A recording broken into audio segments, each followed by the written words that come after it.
ரூ. 1 ரூபால என்ன கிடைக்கும்னு பார்க்குறீங்களா? 1 ஏக்கர் நிலம் கிடைக்கும். நீங்க அத்திம்பேரா இருந்தா. தமிழ்நாட்டுல எடப்பாடி பழனிசாமிய வச்சுக்கிட்டு பிஜேபி எப்படி மறைமுக ஆட்சி நடத்துதோ, அதே மாதிரி தான் பீகார்லயும் நடத்துது. பீகார்ல அதானிக்கு 1020 ஏக்கர் நிலத்த குத்தகைக்கு குடுத்திருக்கிறாங்க. எவ்வளவு ரூபாய்க்குன்னு கேட்கிறீங்களா?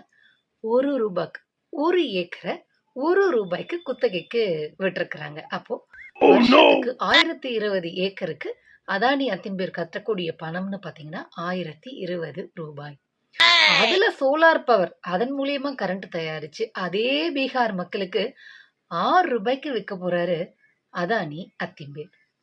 ஒரே நாடு, ஒரே தலைவர், ஒரே அத்திம்பேர். முட்டா பயலை எல்லாம் தாண்டவ கோனே, காசு முதலாளியா குதடா தாண்டவ கோனே, ஆரிய கூத்தாடினாலும் தாண்டவ கோனே, காசு காரியத்தில் கண்வையடா தாண்டவ கோனே.